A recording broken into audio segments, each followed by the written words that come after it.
इमरान खान दोस्त मुल्कनि सां लाॻापन खे नुक़सान पहुचायो। मईशत खे तबाह करे रुपए जो मुल्ह घटि कयो वियो। हुकूमत वींदे ॾिसी इमरान मुआशी सुरंगियूं विछाए वियो। असां मईशत जी बहाली ऐं दोस्त मुल्कनि सां लाॻापा बहितर करे रहिया आहियूं। कोयटा में वर्कर्स कन्वेंशन खे ख़िताब कंदे मौलाना फज़ल रहमान चयो त असां लाइ पाकिस्तान जे मफ़ाद खां वधीक कुझु बि नाहे। इमरान खान अवाम लाइ कुझु बि न कयो। हू अवाम सां मुसलसल कूड़ ॻाल्हाईंदो रहियो। मुल्की मईशत खे IMF हवाले कयो वियो। इमरान खान रुगो तोशाखाना जा तोहफ़ा विकिरो करण में मसरूफ़ रहियो।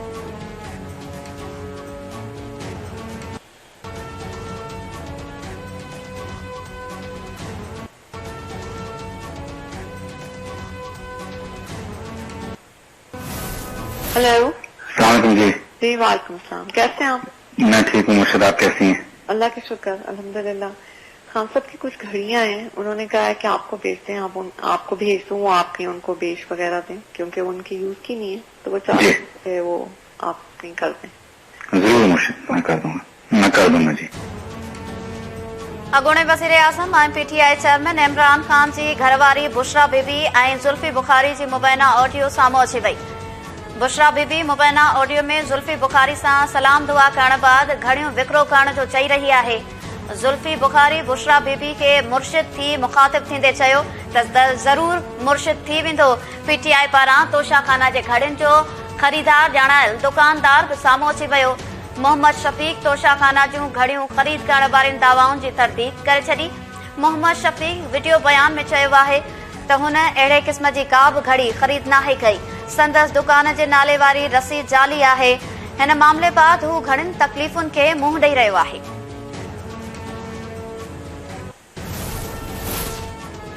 वफ़ाक़ी हुकूमत सहाफ़ी अरशद शरीफ क़तल केस जी जांच लाइ 5 रुकनी ख़ुसूसी जांच टीम जोड़े छॾी। ख़ुसूसी जांच कमेटी में ISI, IB, FIA ऐं इस्लामाबाद पुलिस जो नुमाइंदो शामिल। नोटिफिकेशन सुप्रीम कोर्ट में पेश। अदालत ख़ुसूसी JIT खां 2 हफ़्तनि में शुरूआती जांच रिपोर्ट तलब करे वरिती। चीफ जस्टिस चयो त JIT खे परॾेही वज़ारत रस्तो ॾेखारे छॾियो आहे। केस जी जांच जे दौरान JIT आॾो का रंडक अचे त अदालत सां राब्तो करे सघे थी।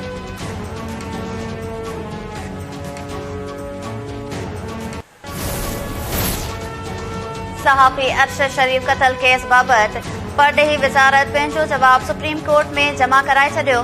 परॾेही सेक्रेटरी असद मजीद पारां जमा करायल जवाब में चयो वियो आहे त अरशद शरीफ क़तल केस में मुलविस जवाबदारनि जी कीनिया खां ॾेह मुंतक़िली ते गौर करे रहिया आहियूं। परॾेही वज़ारत कीनिया ऐं UAE जे इख़्तियारनि खां सबूत हासिल करण लाइ राब्ते में आहे। वज़ीर आज़म कीनिया जे सदर सां राब्तो करे मदद जी दरख़्वास्त कई। परॾेही वज़ारत ख़ुसूसी वफ़द कीनिया मोकिलण ते बि गौर करे रही आहे।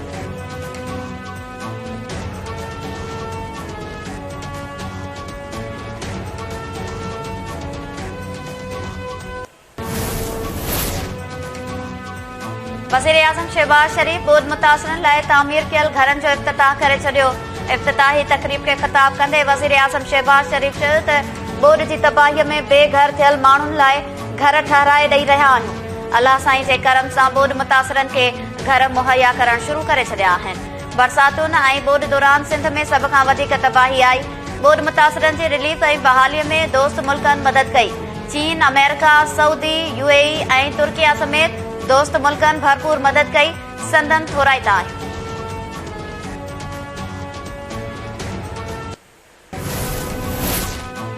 माली वसीलनि जी बहितरी ऐं मुनसिफ़ाणी विर्छ लाइ आलमी मालियाती इदारनि में सुधारण जी ज़रूरत आहे। जमहूरी निज़ाम ज़रिए जटादार तरक़ी मुमकिन आहे। इंडोनेशिया जे शहर बाली में 15हें डेमोक्रेसी फोरम खे ख़िताब कंदे परॾेही वज़ीर बिलावल भुट्टो ज़रदारी चयो आहे त जमहूरी निज़ाम सां ई पायदार तरक़ी मुमकिन आहे। पाकिस्तान हमेशा खां अवामी जमहूरियत लाइ कोशिशूं करे रहियो आहे। अफ़सानवी जमहूरियत खे हक़ीक़ी जमहूरियत में तब्दील करणो आहे।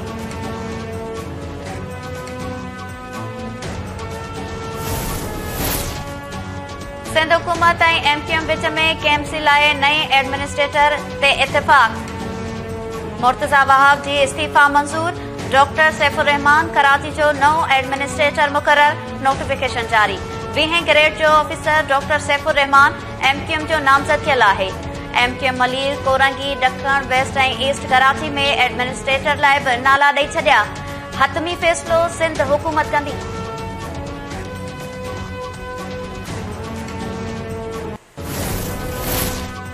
इस्लामाबाद हाई कोर्ट इमरान खान के पार्टी सरबराही था हटाइण ऐं तोशाखाना केस में फौजदारी कार्रवाई बाबत इलेक्शन कमीशन के हतमी फ़ैसिले खां रोकण वारी इस्तदा रद्द। इलेक्शन कमीशन के नोटिस जारी।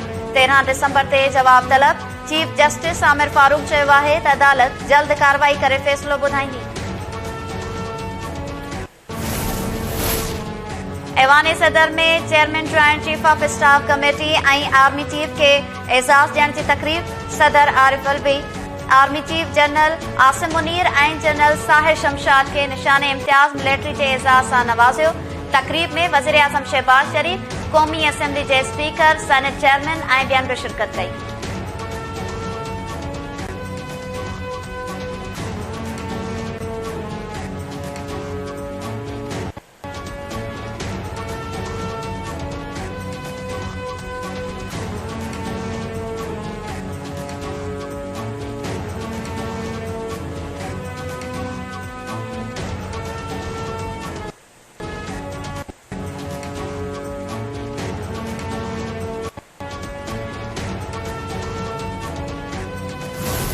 देखिए, इंतखाबात से कोई नहीं भागता। हम तो कहते हैं कि इंतखाब आज कल नहीं आज हो, लेकिन आपने पहले देखना है मुल्क के हालात कहां जा रहे हैं आपके। पीटीआई की हुकूमत अमन अमान को कायम करने में मुकम्मल तौर पर नाकाम, को कंट्रोल करने में मुकम्मल तौर पर नाकाम, आवाम को रिलीफ फराहम करने में मुकम्मल तौर पर नाकाम, और सिर्फ गोगियों के कहने पे जो है वो मजीद लोगों को वजारतें दी जा रही हैं। 10-10, 15-15 दिन के कॉन्ट्रैक्ट पे वजारतें दी जा रही हैं, जो कि टारगेट अचीव करने हैं। इलेक्शन कराइण खां नथा डिॼूं, पर सभ खां पहिरीं मुल्की हालतूं ॾिसणियूं आहिनि। इमरान खान चवे थो त केपी ऐं पंजाब जूं असेंबलियूं दिसंबर में टोड़ींदुसि। साॻे वक़्तु 15 ॾींहनि जे कॉन्ट्रैक्ट ते नवां वज़ीर पंजाब काबीना में शामिल करे रहियो आहे। इमरान खान डिॼणो शख़्स आहे, हू केपी ऐं पंजाब असेंबलियूं न टोड़ींदो। सूबाई वज़ीर शर्जील मेमन चयो आहे त पंजाब हुकूमत अमन अमान क़ाइम करण ऐं महांगाई ख़तम करण में नाकाम थी वई आहे। सिंध मां का बि कणक चोरी नाहे थी। गोदामनि जो जाइज़ो वरितो आहे।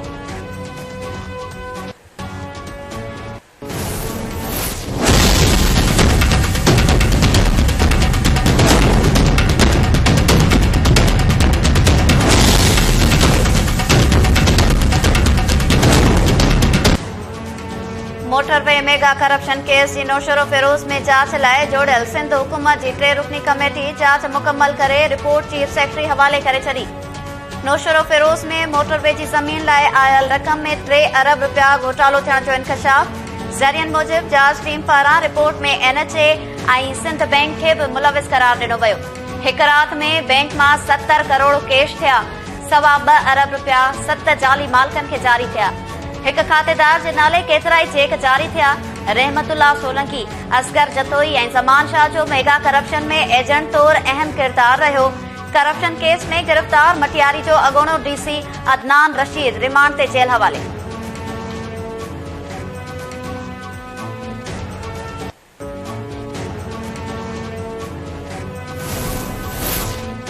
इस्लामाबाद हाई कोर्ट वज़ीर आज़म शहबाज शरीफ के पुट सुलेमान शहबाज की 13 दिसंबर ताईं हिफाज़ती ज़मानत मंजूर करे वरिती।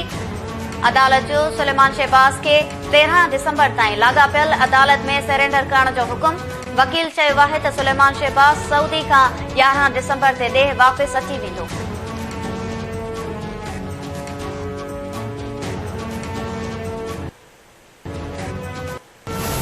मेरे पास आदाद शुमार है। 19,000 से ज्यादा स्कूल हमारी खत्म हो चुकी है जनाब स्पीकर।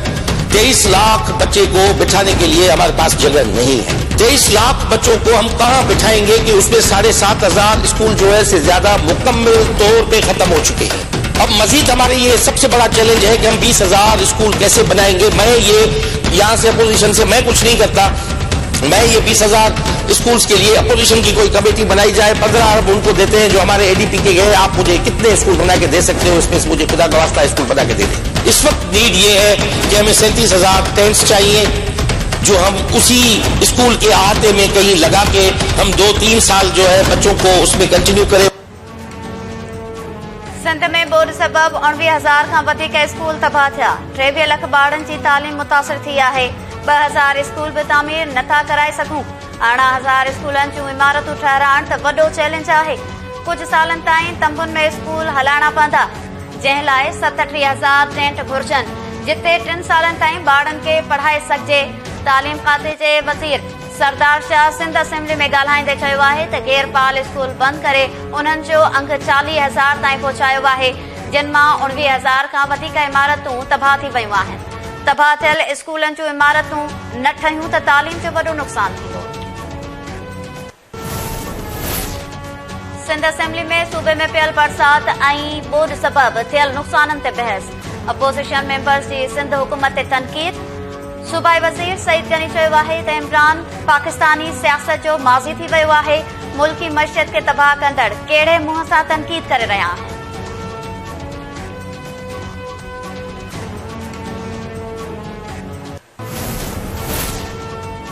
कोट की पुलिस शहीद पुलिस ऑफिसर्स ऐं जवाननि जो पलान वठण बदिरां केस में नामज़द 5 जवाबदारनि जा नाला चालान मां ख़ारिज करे छॾिया।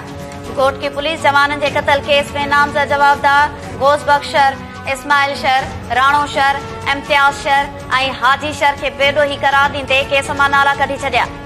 जेकॾहिं जवाबदार बेॾोही आहिनि त पोइ पुलिस जवाबदारनि जे सिर ते 50-50 लख रुपया इनाम जी सिफ़ारिश छो कई हुई ऐं जवाबदारनि जा ग़लति नाला शामिल कंदड़नि ख़िलाफ़ कहिड़ी कार्रवाई थींदी। महीनो अॻु रावती जे कचे में धाड़ेलनि डीएसपी अब्दुल मालिक भुट्टो ऐं 2 SHO समेत 5 अहलकारनि खे शहीद कयो हो।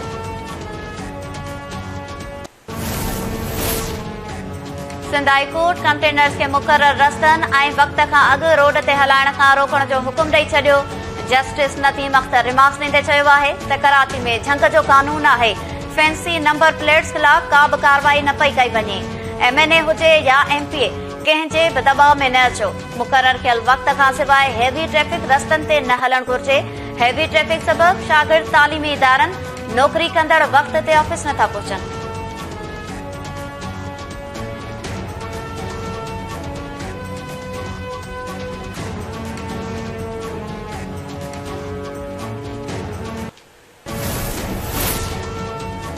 सिंध जे तालीम खाते सियारे जे मोकलुनि जो ऐलान करे छॾियो। सूबे जे समूरनि तालीमी इदारनि में सियारे जूं मोकलूं 21 दिसंबर खां थींदियूं। तालीम खाते मूजिबि सियारे जे मोकलुनि जो फ़ैसिलो सालियानी स्टेयरिंग कमेटी जे फ़ैसिले मूजिबि कयो वियो।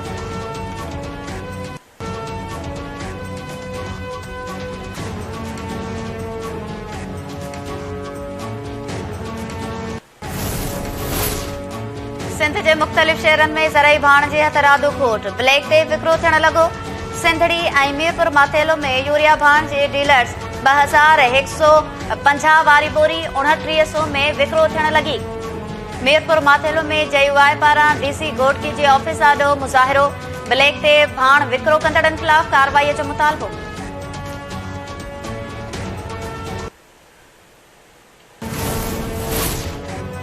अवामी वर्कर्स पार्टी पारां ॿोॾ मुतासिरनि जी ॿाहिरि न थियण ख़िलाफ़ निकितल सिंध बहाली मार्च जी मेहड़ पहुचण ते आजियां।